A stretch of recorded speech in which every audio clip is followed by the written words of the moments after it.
Hello, I'm Rawn Clark. In this video series, I'm going to show you how to make a small, simple box with a simple, separate lid. To do that, we need basic materials. Of course, cardboard. I'm in Germany, and so I'm using a very thin European cardboard. American cardboard tends to be a little thicker. I actually prefer this because it makes a denser wall. So we use cardboard. We need cardboard and a thick card. Now there's many different ways to get this. You can actually buy sheets of this, but I don't like to buy the sheets because the sheets are very easily damaged. In America, I was buying shipping envelopes. Big oversized shipping envelopes made of thick card. Here what I do is I buy artists' portfolios for art students. They're made out of card. Very good. You will need glue, a wood glue, a clear drying wood glue. Here it's Ponal. In America I prefer Elmer's Glue All. A series of brushes for gluing and painting, jars for keeping glue. This is my glue pot. I've always got glue in here. And then jars for mixing paints and glue. You'll need a variety of rulers. I prefer metal rulers because you can cut against these as edges for guiding a cut. And they don't shrink. Plastic rulers are notorious for actually shrinking and being very inaccurate. You need a square, an angle. The little pokey tool is very handy, but not absolutely necessary. A sharp pencil will also work for that.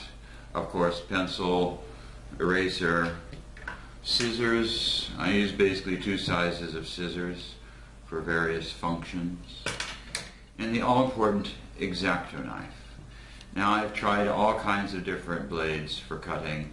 X-Acto is absolutely the best for working with cardboard and with card. There is unfortunately no European equivalent, so you've got to get an X-Acto knife and blade, and a sharpening stone for prolonging the lives of these blades, which are fairly precious.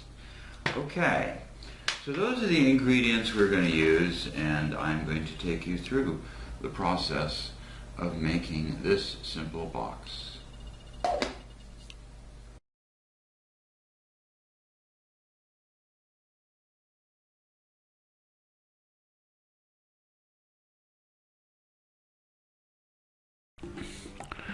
Okay, the first step, of course, is cutting pieces. So to begin, we're going to cut 2 pieces for the bottom and 4 pieces for the long sides. It'll be 2 layers of cardboard thick on the sides and the bottom. So our dimensions are for this are sort of arbitrary, and they're 2 3/4 inches by 4 1/4 inches for the bottom, and the sides are 4 1/4 inches long by 2 1/4 inches tall. This gives us a 2-inch height on the interior wall. In cutting cardboard, it's always important to remember that cardboard has a grain. The corrugation forms a grain. Now how I've got the ruler right now is going along the grain, with the grain. This is the long corrugation direction. And this is how most boxes are designed, is to have the corrugation vertical on the sides, because that gives the greatest strength. So I'm drawing the lines that I will need for measuring out and marking the pieces that I'm going to cut out of this cardboard. Now it's really important to get this right angle here on the sides accurate. The more accurate it is, the more accurate the pieces will be, the squarer they will be. So the diagram on the right there illustrates what I will be cutting out and am now marking. The gray lines that go up and down, this is the grain. This is how we're using the grain in this setup. So the grain runs vertically through the sides, how they will be standing in the box.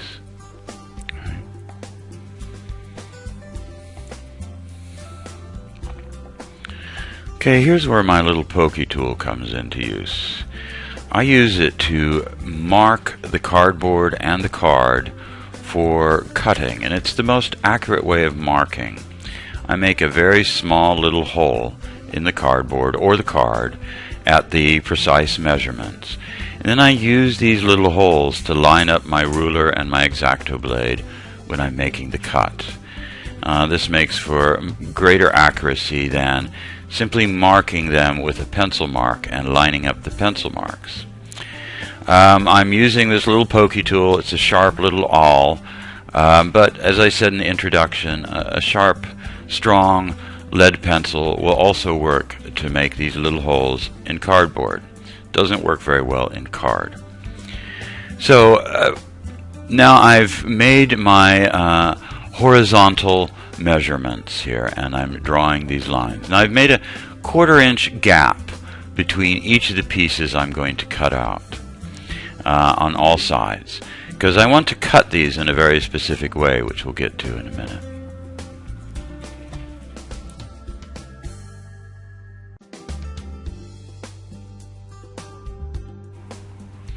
And now I'm measuring for my vertical lines. These are the lines that go with the grain.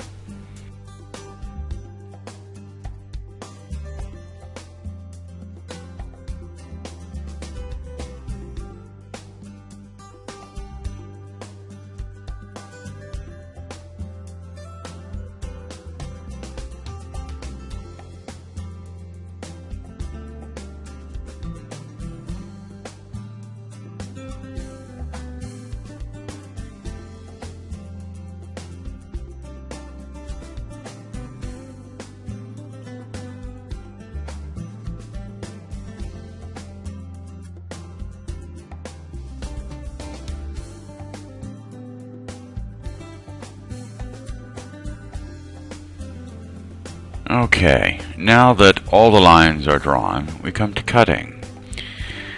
Now, all cuts with an X-Acto knife are at an angle. It's impossible to cut with an X-Acto knife straight down through the cardboard. So we are cutting in a specific sequence so that our pieces on one side, the facing side, are all exact. And we are placing our ruler in the center of the form with the line to the right hand side of the ruler, and we are cutting on the right hand side of the ruler. Now what this does is it creates a slight slant inward in the cut. So we are cutting out this surface exactly, but the underside is going to be just a tiny bit narrower, a tiny bit smaller. There's no way to avoid this, really. So we make use of it. And we cut this in sequence. And as it's numbered on the diagram, we start on one side and cut in towards the center. The next line there, cut in towards the center. We turn it around, and we cut the opposite lines of the sides. And we're cutting across the grain first. We always cut across the grain first. This is better. The cutting with the grain is more difficult, and it's compounded if we cut with the grain first and then across the grain. So we cut across the grain first, make these 6 cuts across the grain. Okay? Then we come to cutting with the grain. And this is always more problematic. The blade wants to travel all over the place, and it's difficult to sometimes get an accurate straight line. So we make these 2 cuts, again, cutting so that it slants inwards towards the center of the form. And then we make the final 2 cuts on the sides going with the grain. And there we are. Now, I've cut only part way through the cardboard in this entire process. Now I'm going to cut all the way through the cardboard. I do this to preserve the blade, to make the blade last longer. If I had cut all the way through the cardboard, I would have to be resharpening the blade throughout this cutting process, and I like to avoid that as much as possible. So, now we're cutting it out, and I'm doing it in a sequence that doesn't matter too much. It's just sometimes if you're doing a whole stack of things you're cutting out, the sequence in which you actually cut them out makes it easier. So here we have all the pieces cut out, the 4 pieces for the sides and the 2 pieces for the bottoms. Okay, now I'm marking them here to keep them, it just makes it easier when gluing them together if they're marked. We want to have the finished side of the cardboard on the exterior of the pieces that we're putting together. So we're going to be flipping them over as we go.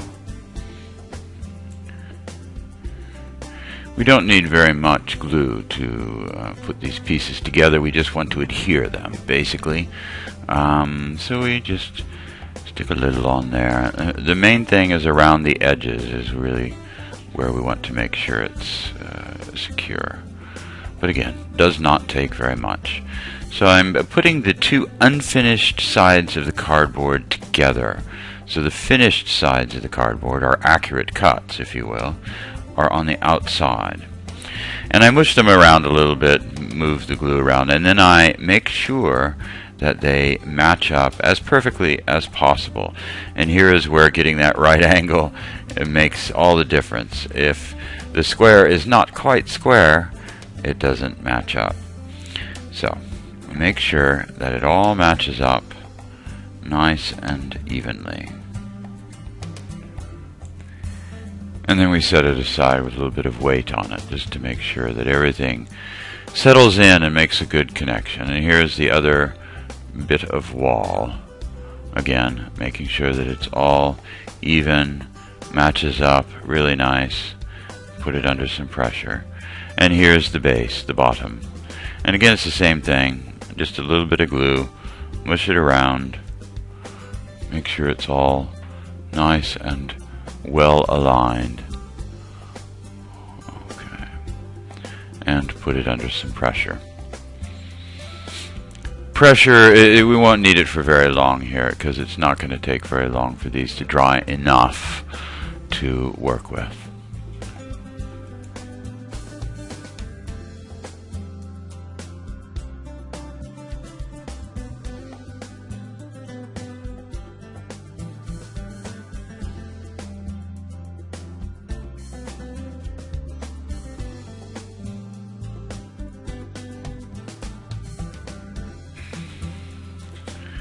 Okay, so now we start to glue the sides to the base.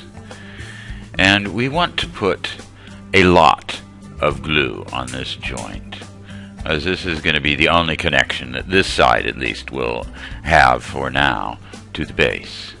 So we put a heavy amount of glue on there, and the glue will actually settle into the corrugation along the edge. So we put our glue on and wipe off the excess, because we don't want to necessarily stick it to the table too much. And give it a few seconds to dry a bit, get just a little bit tacky. Now this is usually quite important in any gluing of this kind, when you're putting pieces together, to let it dry just a little bit before you actually put them together. Makes it a little smoother. So, we've got it together there. We're pressing it down and in. We're putting pressure on the bottom piece so that it's flat with the table, because sometimes there's a little bit of warping. And then we're pressing down and in on the side at the base. And what I did there with the brush is I just wiped away a little excess glues. We don't want the little bubbles of glue coming in that joint. We want that nice and smooth. Okay, then we get out the angle to make sure that it's a good straight angle there. Okay, now we just let this dry for a few minutes before we put on the other side. which is exactly the same process.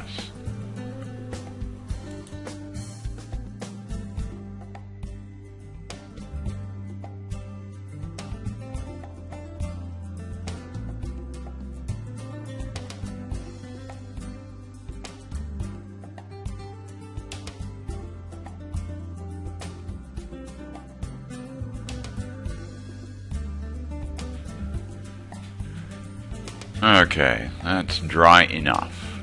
Now again, I come around and I clean up the edge, make sure that it's all looking good and even, because now's the time to take it apart if it's not quite right. Make sure it's still straight, although that doesn't matter too much at this point. Now we add an equal amount of glue on the other edge of the base. Really slop it on there, let it soak into the corrugation.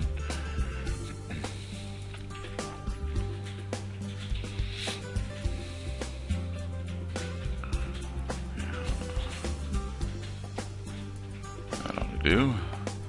Wipe off the excess. I always have a handy rag close at hand for wiping paint and glue off of my fingers. It's better than wiping it all on my pant leg. Okay, we give it a moment here, a sip of coffee and a puff of smoke to dry just a little bit.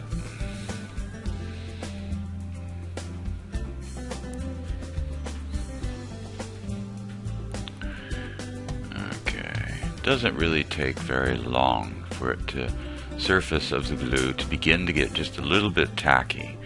And in situations like this, it makes it a little less slippery when you're putting the pieces together.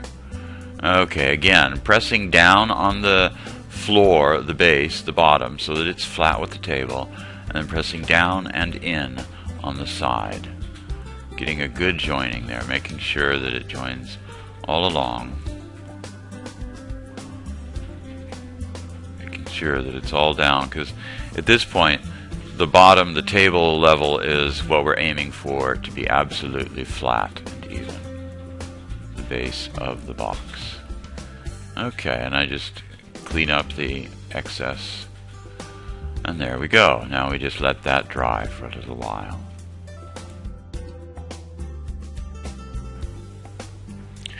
So, now that the walls are on the base, we can measure the side pieces, the end pieces, if you will. I know what it's going to be because of experience, but it's always best to measure, just to make sure that you've got it right. So we're going to measure and then draw and cut the end pieces. Now ultimately, this box is the walls and bottom of this box are 3 layers of cardboard thick. Now we're just working with 2 here on the sides and the bottom, but on the ends we're going to make these 3 layers thick. And then after that we're going to add another layer to each of the sides and the bottom. And this makes for stronger corners if we do it this way than if we put on 3 pieces, 3 layers thick all the way around immediately. So I've measured, and our dimensions are 3 3/16 inches wide by 2 1/4 inches tall. So we're going to go through this whole process on silent, without sound, of again drawing, cutting, and assembling the end pieces for this box.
Okay, now that the ends are made, all 3 layers of each end are put together, we will attach them to the box, to the sides and base. And this is really no different than attaching the sides to the base, except we're primarily going to be turning the box upside down at this point and focusing on the upper lip edge and creating some consistency there. We have to make sure that this end doesn't protrude either at the top, the bottom, or the sides. But we want to focus mostly on that top lip at this point. So we slop on a whole lot of glue, just like in attaching the sides, and let it really soak into the corrugation there a bit. So we're adding the glue to the 3 edges here of the end.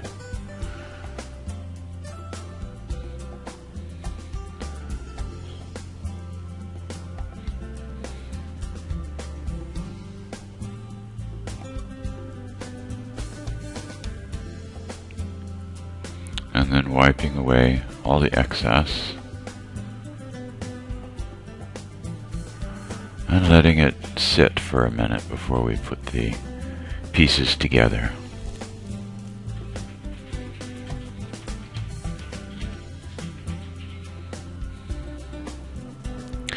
Usually a sip of coffee and a puff of smoke is about all the amount of time it takes to... Okay. So, good enough. Now, like I said, I put it down, the lip down, instead of the bottom down against the table. Make sure the sides are square, and then put it together here. Check to make sure my piece is good and flat. Okay. There we go. Now here, again, we're pressing down on the box so that it's flush with the table, and then we're pressing in and down against the table. And then we're picking it up and turning it around and making sure everything aligns nicely. Here we're pressing down on the side so that it's flush on the outer side there, and pressing in on the end so that it makes good contact, and making sure the other side is flush as well. Yes. Takes a lot of little microscopic manipulation to get it all right here. Make sure it adheres well. And then we add pressing it in.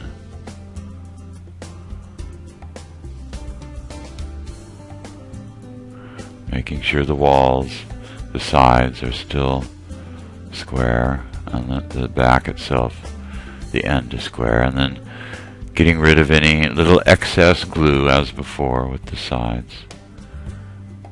Clean up those corners. And then now putting pressure this direction. And this is how we'll let it sit to dry, so that all the glue settles down. And again, making sure that everything is square and making good contact. Okay. And that's the first end. The second end is exactly the same.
Okay, now that both ends are attached, and these are 3 layers each, we are going to add the final layers to the sides, 1 layer each side, and 1 layer to the bottom, bringing the total 3 layers to all sides of the box.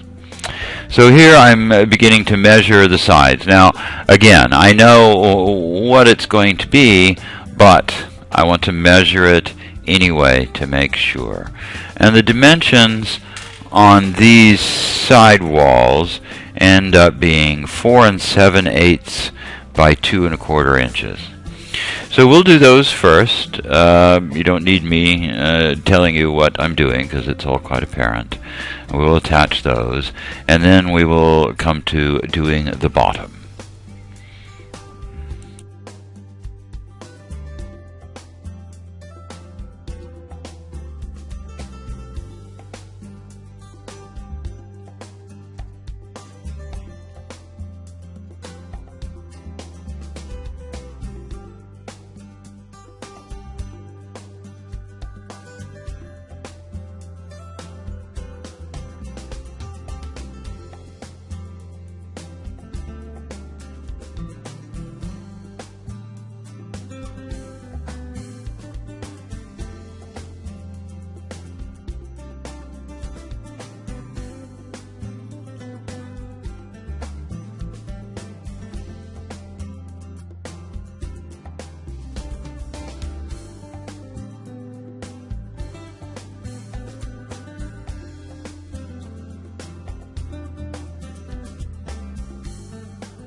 doing the glue for these sides, I like to do more glue here. I like to make a full coating of glue and not just the little dribble and mush it around.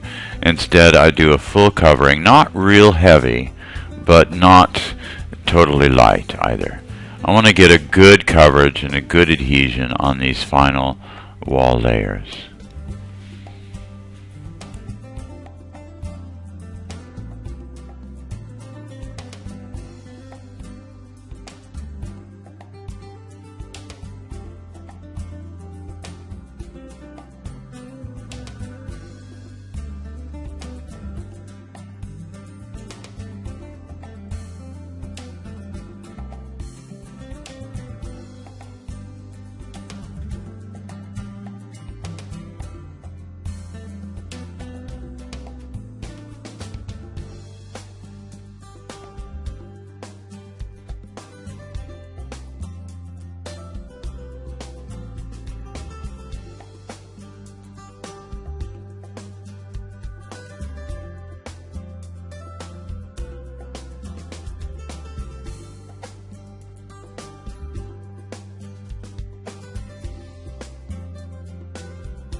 Okay, so now that we have the 3 layers on the sides and the ends, we're going to do 2 things now. First, I'm going to draw the pieces for the lid.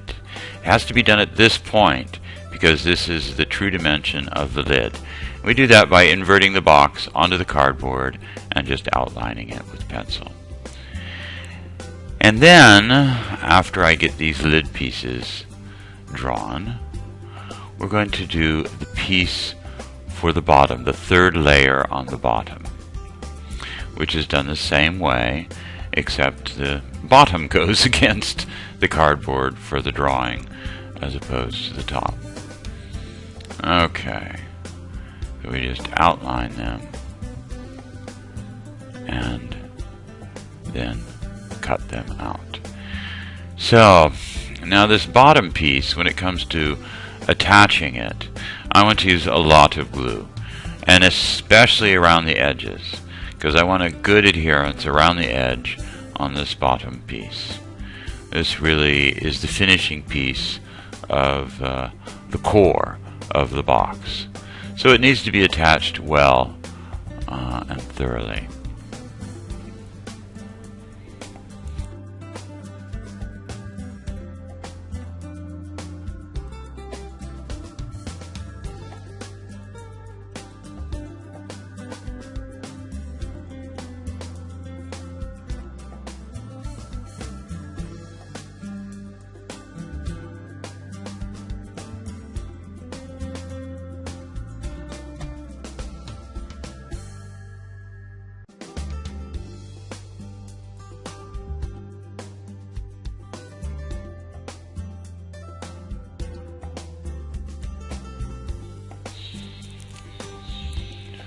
As I said, a lot of glue right around the edge. You want to really fill the corrugation, the raw corrugation there with the glue. This will make a really nice bottom for the box.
And once the bottom is glued on, we invert it so that it's on the flat table and put some weight on it to make sure that it adheres thoroughly.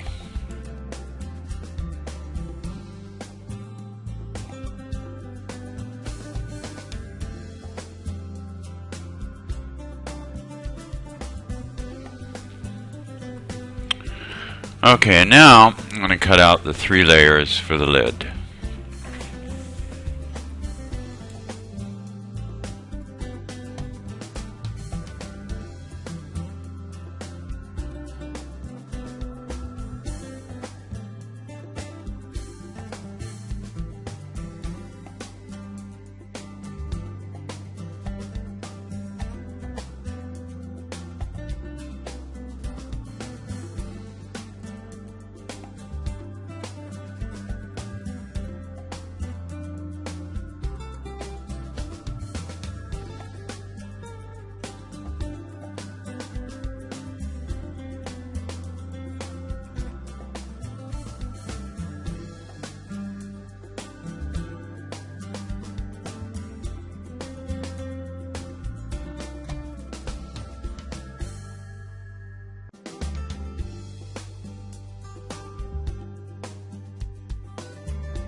Once the 3 layers are cut, the 3 pieces are cut, I want to stack them in such a way that the 2 exterior pieces meet exactly, that they're completely square. The middle piece doesn't matter so much. It can be just a little off and I can smooth it down, or if it's just a little too small, that's okay. This is going to all be compensated for along the way. But the 2 exterior pieces, these must meet, because these are really going to define our corners and our edges. So it takes a while, twisting, pulling them around, trying one in the middle, trying another one in the middle. Sometimes it's really apparent, other times it takes a while to figure out how it's going to fit the absolute best. And once I have that figured out, I mark them so that I don't forget which order they go in. Now these are glued much like the wall pieces and the end pieces, the base pieces. You want to focus on the edge primarily. This has to be there has to be a good, well-closed edge. And I go ahead and put glue on put glue on 2 of the pieces to glue all 3 of them together simultaneously. And this makes it easier to get them all even and flush and all of that good stuff.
Okay, wipe off the excess, and once it's all in good shape, we put it under pressure to dry. Next video, part 2, will be covering these parts with card.